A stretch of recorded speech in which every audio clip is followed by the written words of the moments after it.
esse alerta vocês têm que guardar com vocês constantemente. Tá, tá iniciando, está procurando profissionalizar a tua advocacia, está procurando melhorar a tua produtividade, se está procurando ingressar em uma área, ampliar teu escritório.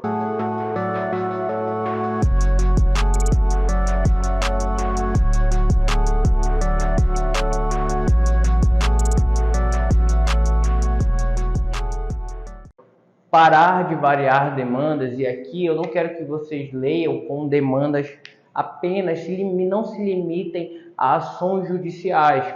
Analisem isso sob a perspectiva de todas as etapas do processo do teu escritório, de todas as etapas administrativas de captação, as etapas de organização, as etapas de protocolo, as etapas de construção da tua RT, das tuas ações.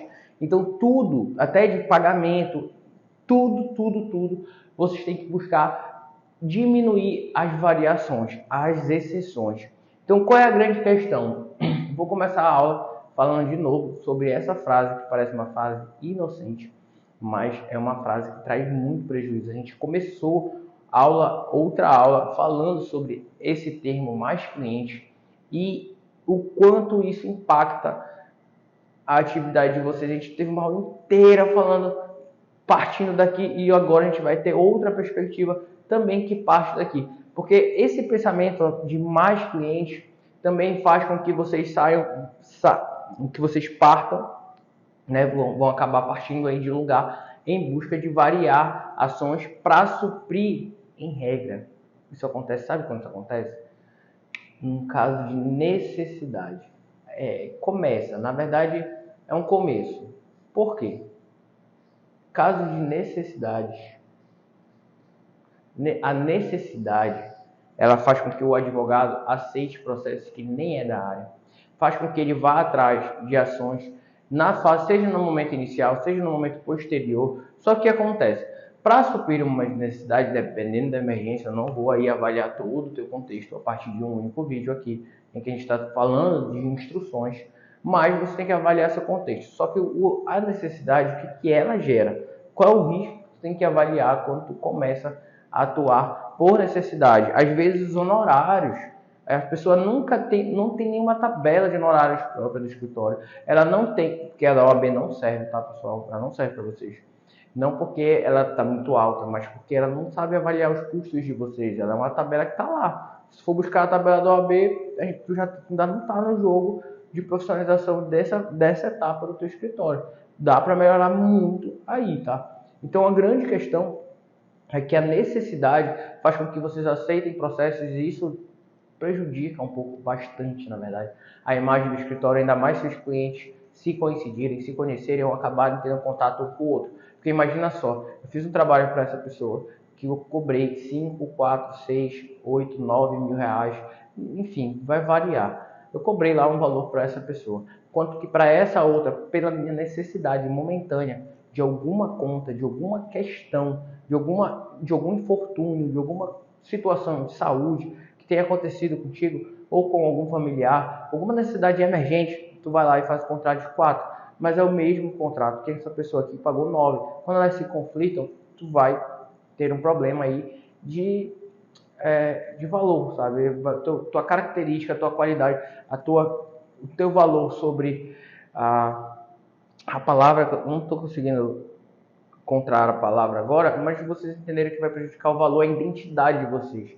Acaba prejudicando a identidade porque ela não consegue te colocar ali dentro de uma visão transparente, já que teve uma cobrança tão discrepante entre uma para outra. E normalmente isso vem de uma necessidade, e isso pode acarretar em um efeito bola de neve, né? Por que um efeito bola de neve? Como assim? Vou dar um exemplo matemático aqui para vocês raciocinarem comigo, para vocês compreenderem. Imagina que o ticket de vocês, né, a gente sempre propõe esse ticket mínimo, pelo menos, para quem consegue respeitar lá as estruturas do que a gente planejou para o estágio trabalhista de vocês, mas imagina que o ticket de vocês seja de 3 mil reais, tá? Então o meu ticket mínimo é de 3 mil reais.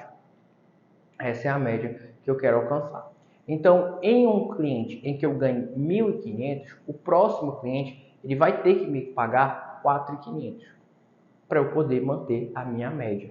Então, se eu tiver 2 processos em R$ 0, o terceiro cliente vai ter que sustentar um. Se eu fizer isso de novo, o outro cliente, por exemplo, eu cobrei 1.500 num e 1.500 no outro. Esses 3 clientes que tu tem, um vai ter que pagar no mínimo R$ 6.000 para poder distribuir esse valor entre os 3 e ficar uma média de 9 para 3 e ficar R$ 3.000. Tá entendendo? Então, toda vez que tu cobra um valor a menos, toda vez que tu cobra um valor menor, isso vai acarretar na necessidade de outro processo suprir essa conta desse.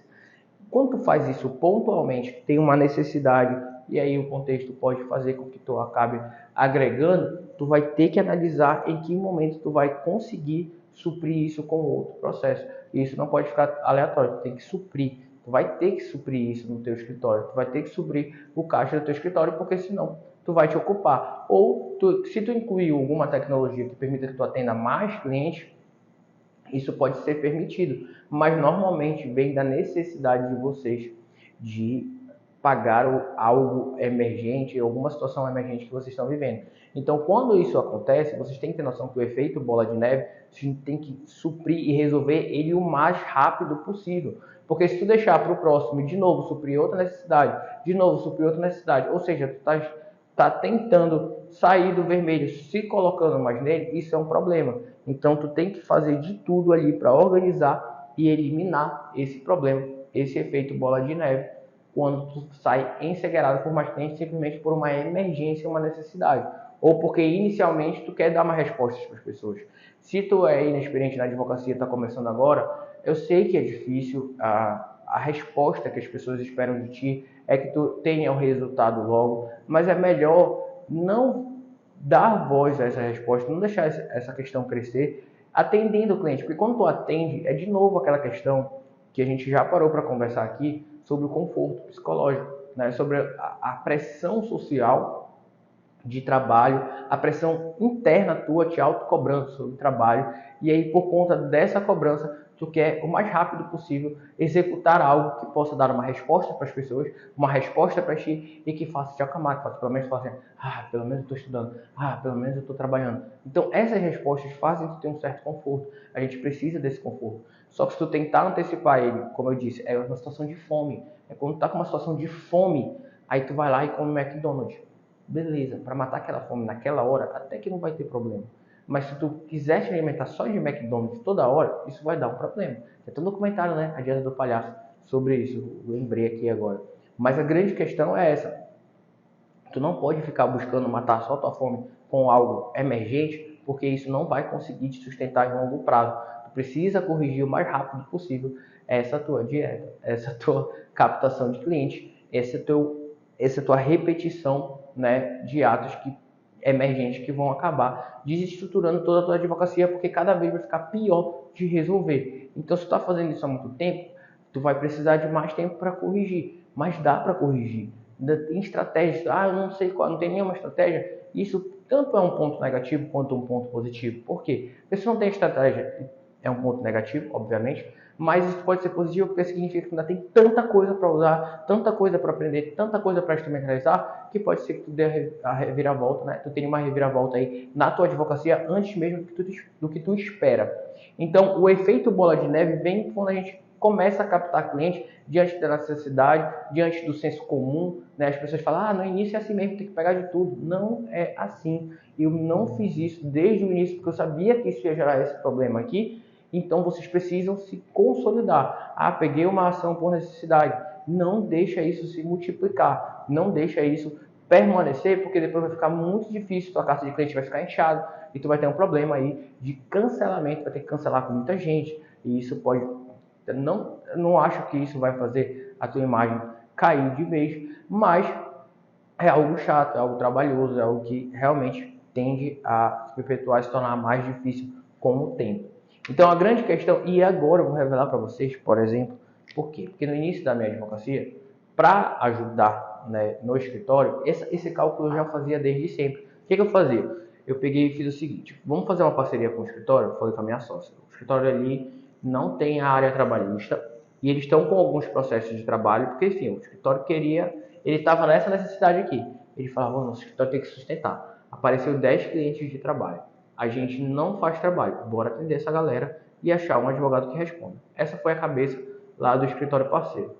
E eles me convidaram, né, para conhecer e responder a esses processos que estavam lá parados, que tinha atendimento e tudo mais. O que eu fiz? Falei, vamos fazer. Só que a gente tem que fazer, a gente só pode aceitar os processos da parceria se eles tiverem ticket no dobro do valor que a gente tem no ticket do escritório.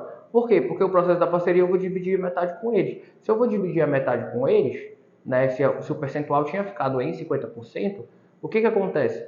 Eu preciso que esse ticket seja o dobro do ticket do meu escritório, porque senão a gente vai ter um prejuízo, que a gente vai estar ocupando uma demanda, a não ser que a gente tenha a metade dos atos.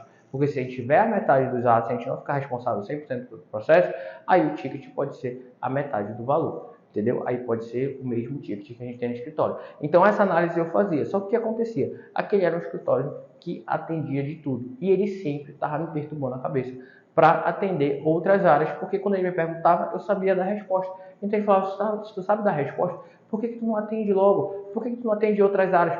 E toda vez ele fazia essa pergunta, todo santo dia, toda santa semana. Ele falava, bora fazer a área criminal, é muito boa, bora fazer a área civil nisso aqui, é muito boa para esse processo.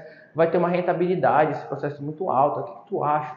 Tô fechando o contrato nesse valor, por que tu não quer aceitar?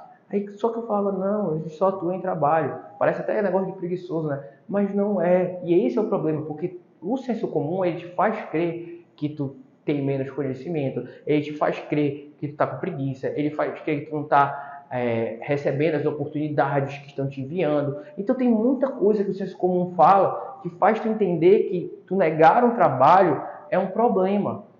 Isso vem de... Até de uma classe de história aí que chama o puritanismo, né? Que modificou, porque antigamente o ócio era premiado, né? Os grandes pensadores eram grandes ociosos, e eles premiavam o ócio, que ajudava eles a pensar. E aí depois veio o trabalho, ressignificaram o trabalho como o trabalho dignifica e tal. Essas frases que vieram da época do puritanismo ali, né? Historicamente. Então isso modificou e isso está dentro da gente, já não tem como se livrar disso. A gente está imerso nisso. E, portanto, negar trabalho é difícil. Quando aparecem clientes e a gente modifica a característica para vocês de cliente, que a gente fala tem que ser um cliente qualificado, não pode ser qualquer cliente, porque para vocês entenderem que aquela pessoa não é cliente, ela é um prospecto. No marketing a gente chama de lead, né? É um possível, mas se ele não tem condições de pagar o produto que eu estou entregando, ele não é o cliente. Só que para análise de serviço, para análise da advocacia, isso é muito mais difícil. Então todo mundo chega e fala, se tem uma causa, é um cliente. Não é verdade, porque às vezes o valor que eu vou cobrar daquele cliente pelo meu trabalho é o valor da própria demanda em si. Eu não posso cobrar 100% daquela demanda, a demanda é dele. Ele que tem um interesse pela causa. Então só que são essas análises que elas são bem mais difíceis, que não dá para a gente ficar explicando para todo mundo, e tu vai ficar para as pessoas com uma que vão te julgar, mas não interessa. Qualquer fase que tu tiver na tua vida, vão te julgar de alguma forma. Mas essa etapa inicial, se estiver inexperiente, se estiver iniciando, eles vão achar que tu doido. Eles vão falar, não quer fazer, também, aí sim não vai dar certo. Vai dar certo sim, deu certo para mim, vai dar certo para ti. E outras pessoas que, eu sempre advoguei de outra forma, não vai dar certo para mim porque eu advoguei de outra forma. Agora eu mudar, as pessoas vão achar que eu tô doido porque eu sempre advoguei atuando em tudo e agora eu vou escolher só um nicho. Isso não vai fazer eu perder a minha renda e tudo mais. Não vai. Tu precisa disso para poder ganhar. Vai diminuindo em porcentagem, em margem. Não precisa tu parar todo o teu escritório e entrar só numa área e acabou. Dá para tu doar uma margem percentual para tu ir trocando isso de forma escalonada. Mas tu precisa transformar a tua advocacia nisso, porque senão tu vai quebrar querendo fixar tudo a esse modelo que não cabe mais, que vai ser um problemão e que te dá muito desgaste. A gente precisa não ter esse desgaste acumulado toda hora. Então eu vou contar para vocês o que eu nunca contei para parceria lá. Por que eu nunca contei para parceria?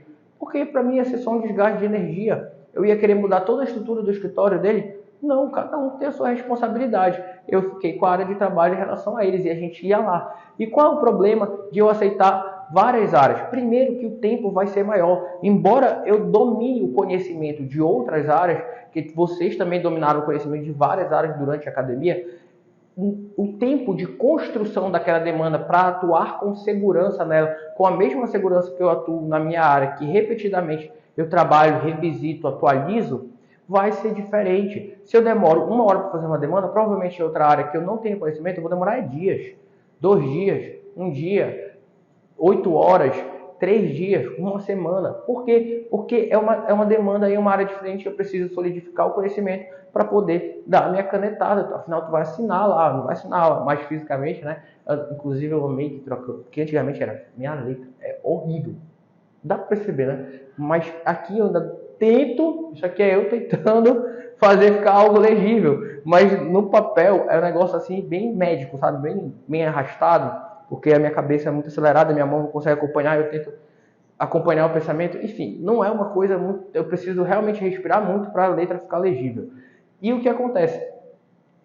O tempo, basicamente, do processo é isso. Eu consigo fazer muito rápido as matérias que eu tenho, mas quando eu for doar em outro processo, vai demorar demais. Então, isso vai demorar mais tempo. Aquele processo vai acabar, por exemplo, em comparação matemática, tendo que a necessidade de me trazer bem mais dinheiro que um processo da minha área. Por exemplo, se num processo da minha área eu demoro 1 hora e aquele processo eu vou demorar 4 horas, só aquele tempo já mostra que ele tem que ter um valor de pelo menos 4 vezes aquele valor da minha área. E isso vai tornar muito caro a cobrança, o que faz mais sentido para aquela pessoa procurar outro advogado, por exemplo. Aí eu vou explicar isso para todo mundo que me procurar. Olha, o tempo vai ser muito maior, então vai ser mais caro e tudo mais. Até porque o tempo ele não é uma boa análise, tá? Por quê? Porque inicialmente, para a pessoa que está iniciando a carreira, para o inexperiente, o tempo faz sentido cobrar por tempo, por hora. Isso vai fazer sentido para ele.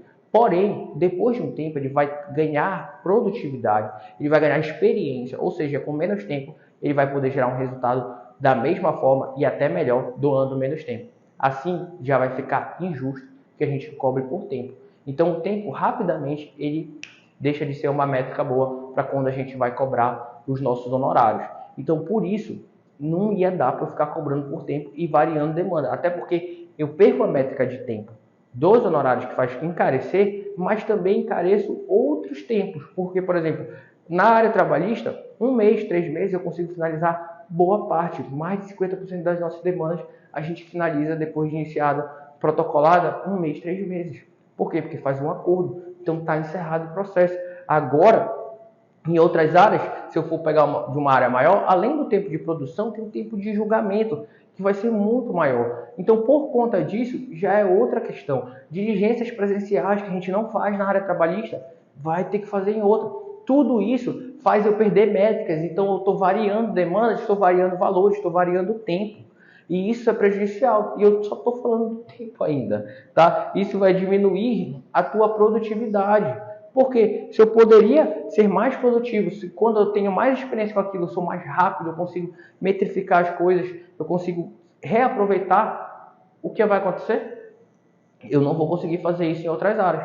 Porque eu já fiz esse vetor em outra área, né? Se eu dou um passo para frente e dou outro para trás, não estou dizendo que para trás que é pior do que para frente, tá? Porque pode ser outro caminho. Só virar daqui já é para lá. Mas a grande questão é, se eu dou esses passos, o que eu estou fazendo? Eu estou anulando. Eu sempre estou com a experiência do mesmo ponto, porque eu só tenho a experiência de um processo para cá e para lá. Aí eu dou um passo para a esquerda, um passo para a direita, voltei para o mesmo lugar. Então os vetores se anulam. Eu não estou muito distante da onde eu parti se eu dei passos divergentes que diluíram a minha experiência. Agora, se eu dou um passo para o mesmo caminho, ó, 4 passos para frente dessa tela, para frente desse celular, vai bater no celular, vai cair tudo, acabou a parede. Então, o que acontece? Eu fui mais longe, né? Mas quebrei a cara, não, brincadeira, assim.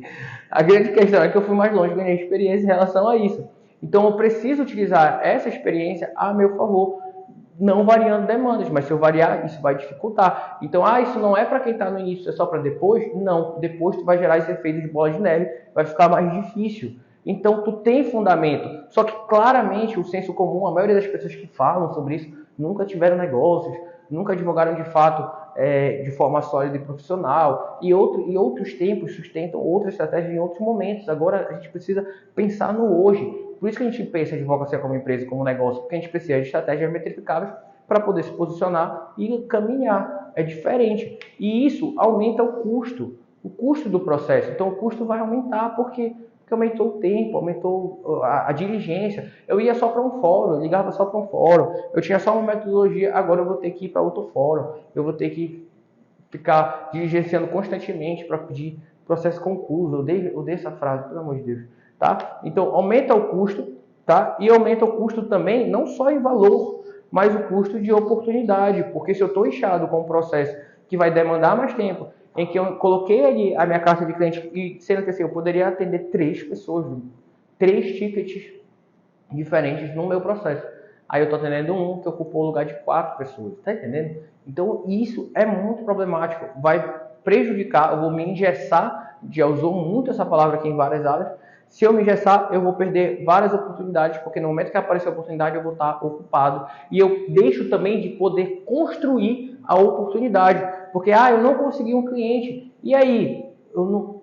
Cara, tu tem aquele tempo ali de 4 horas, vamos dizer assim. Tu pode produzir campanhas, tu pode estudar o teu marketing para melhorar a tua captação. Então, o custo de oportunidade também é o custo do estudo que eu poderia ter para melhorar lá na frente e pegar, em vez de um processo, né, que ocupa aí o espaço de 4, pegar 8, pegar 10, pegar 12. Então, tá entendendo? O custo de oportunidade, às vezes, vem pela oportunidade de tu aprender a melhorar a tua captação, a melhorar aquela organização e não se deixar levar pela vida, pela sorte.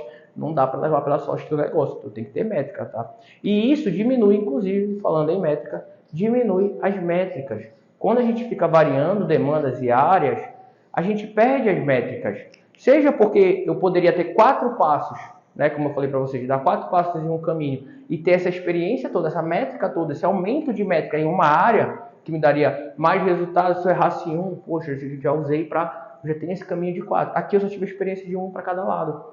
Então as minhas métricas são menores, a minha organização é menor. Se eu estou com 4 processos, eu melhoro a organização desse caminho aqui, desse fluido, eu já ganho mais experiência. Então eu vou prejudicando as minhas métricas quando eu vou variando, até porque fica tanta informação diferente, divergente, que acaba atrapalhando o que é realmente útil, porque a amostragem fica prejudicada, tu não sabe se o fruto veio daqui, veio dali, veio daqui, veio daqui, passa daqui de trás, não sabe para onde está. Por quê? Porque são muitos requisitos ali. Por exemplo, vou dar um exemplo para vocês, como as métricas são importantes, né? Se a gente faz um acordo de 30 mil aqui, né? A gente faz um acordo não, 30 mil reais em contrato de honorários. E a gente tem um outro escritório que também faz os 30 mil.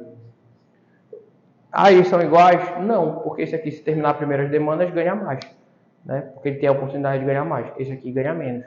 Então, só que se esse aqui está bagunçado, qual que fez ganhar mais, fez ganhar menos? As métricas vão estar muito bagunçadas. Se esse aqui estava organizado, acaba mais cedo, é sempre de uma mesma área, a métrica dele está toda organizada. Ele pode repetir isso aqui mais fácil ali no futuro. Essa aqui não, a métrica está toda enrolada. Pode ser 15 mil de um processo, o restante todos, os outros 15 de vários outros, né? A gente falou sobre a lei de Pareto. E o principal problema é isso aqui, exatamente essa, toda a questão perpassa muito por isso, pelo reaproveitamento, seja material, eu sempre boto reaproveitamento. Tu diminui o reaproveitamento quando tu vai variar as demandas. Né? Estou variando demanda, vou poder aproveitar uma tese lá do consumidor para a área trabalhista? Não. Eu vou poder aproveitar as súmulas lá do STJ para o TST? Dificilmente. Então, essas são as questões. Quando a gente está variando demandas, a gente dificulta o reaproveitamento tanto do direito material quanto da organização para o caminhar administrativo daquele tipo de público, daquele tipo de ação. A gente prejudica o reaproveitamento até das diligências, de tudo que tu vai fazer, porque tu já está acostumado com aquele procedimento, vai ter que construir um outro procedimento para outra área. E isso é muito problemático. Eu dei um exemplo em uma das aulas que eu vou usar aqui pela segunda vez, porque ele é muito útil. A variação, às vezes a gente está fazendo a variação por um regime de exceção. E esse regime de exceção não se justifica. Por exemplo, a gente ia lá ao restaurante. Eu usei esse exemplo porque foi o primeiro exemplo que foi entregue para mim quando eu estava iniciando lá o estudo sobre empreendedorismo jurídico. Estava num restaurante lá, era uma churrascaria, sei lá, aquele negócio self-service, tinha arroz branco e acabou. A pessoa chegou, eu queria um arroz com milho. O outro queria um arroz com ervilha, o outro queria arroz com couve, né? O outro queria arroz com brócolis. Acabou que o dono do restaurante, por conta disso, acabou botando todos os arroz lá que foram pedidos. Só que as exceções que pediram esses, ele poderia fazer só o arroz normal branco, que ele já ia preencher o atendimento de 98%, 95% das pessoas. A maioria ia abrir mão daquele arroz com brócolis, a mistura tudo. Ou seja, ele acabou aumentando o custo dele, o estoque, o desperdício, tudo por conta de uma margem muito pequena. E por conta dessa margem pequena, prejudicou o restaurante dele. Acabou gastando muito de forma desnecessária. Ele tem que melhorar, o estoque de alimentos, né? Por quanto tempo sai? Às vezes tu compra uma coisa lá para o restaurante, você tem noção que o estoque é um negócio absurdo.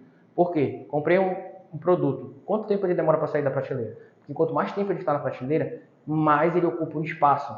Então eu não posso comprar outra coisa quando ele está ocupando aquele espaço. Então tudo isso tem que calcular. O tempo que sai da prateleira é importante.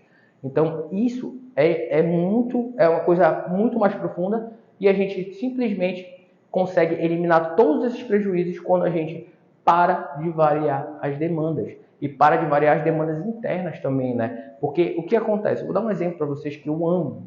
Cara, isso daqui buga a minha cabeça. E administra hamburguerias. Eita, eu já estou ficando com fome. Eu percebo que eu sou esfomeado quando os exemplos das aulas sempre estão sobre comida, né?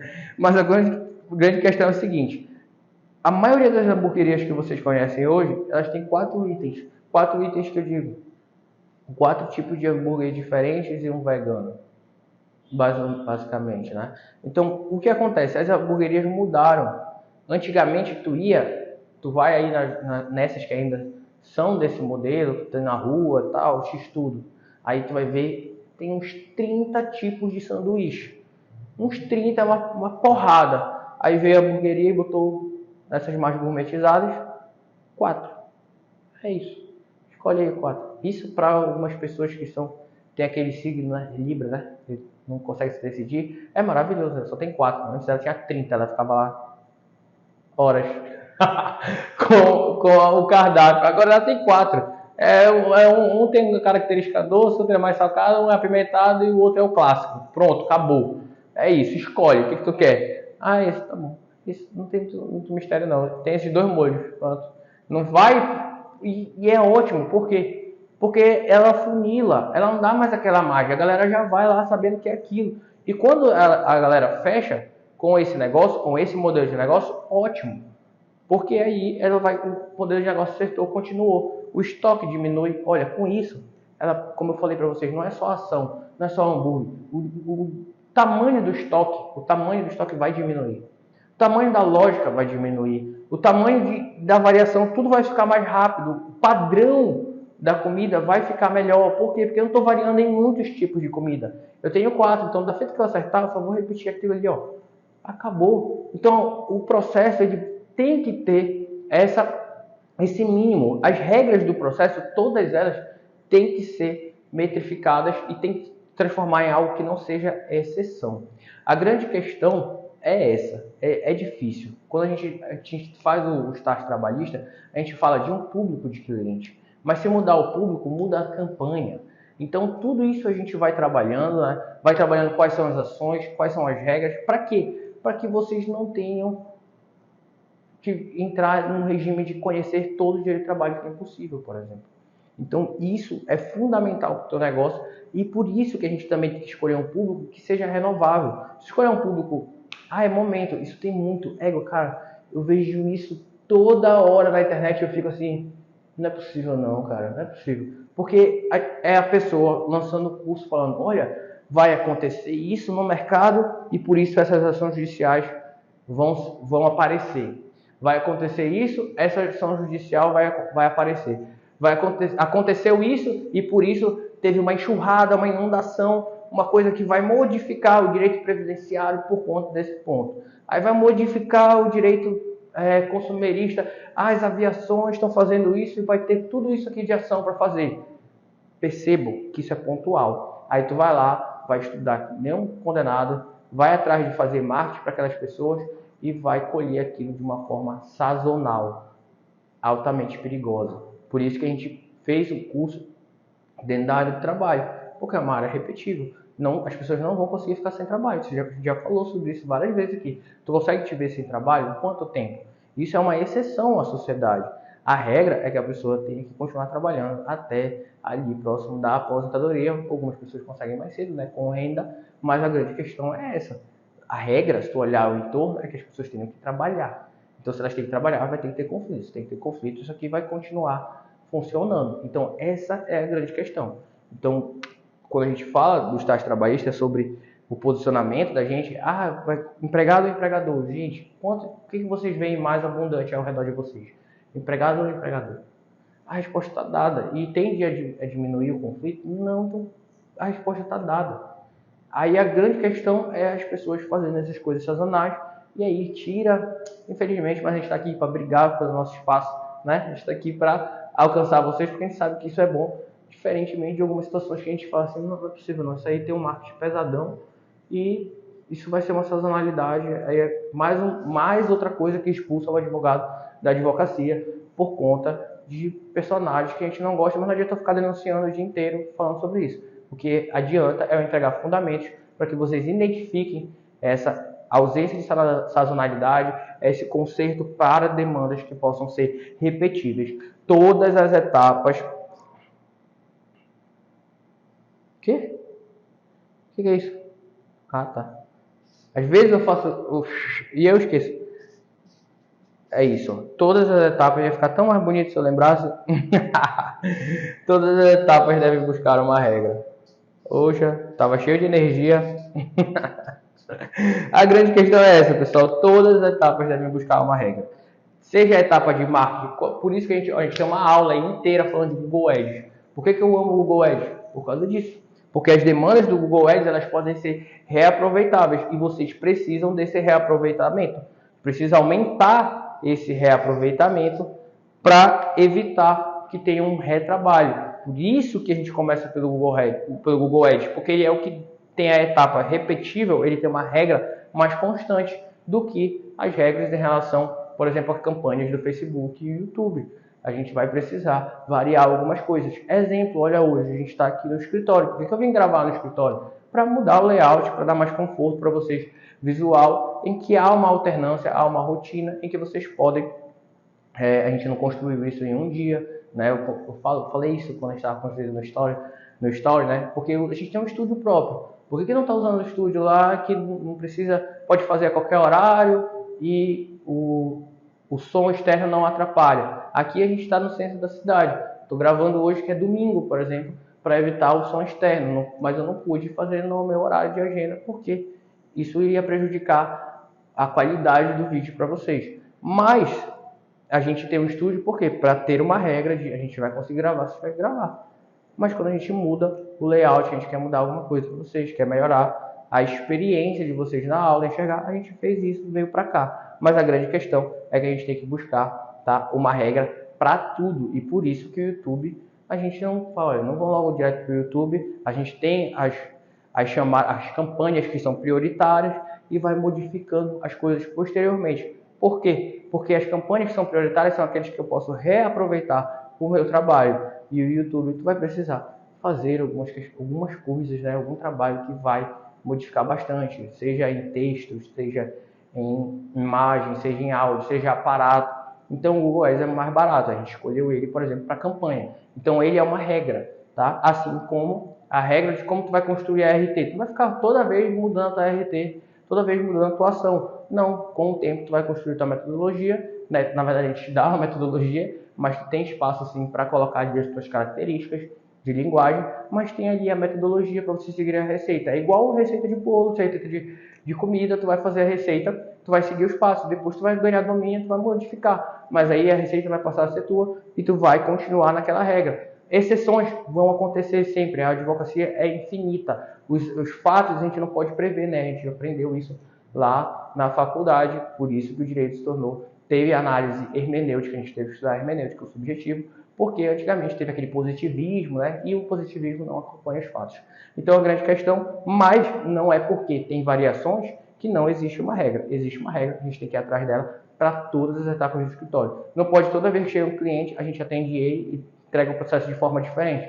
Não, vai ter gente que vai ser atendida de forma diferente, mas existe uma regra para vocês acompanharem do início ao fim aquela pessoa. E quanto menos estiver acontecendo uma regra, mais eu tenho que trabalhar o meu processo de atendimento e entrega de resultado, meu processo de captação de clientes e recebimento. Tudo isso tem que ser alterado a partir do momento que eu percebo que a regra não está funcionando, tá bom? Então é isso, parem de variar demandas, seja de ação, seja de etapa de trabalho, seja de construção de campanha, de audiência, de recebimento de clientes, de valores, de honorários.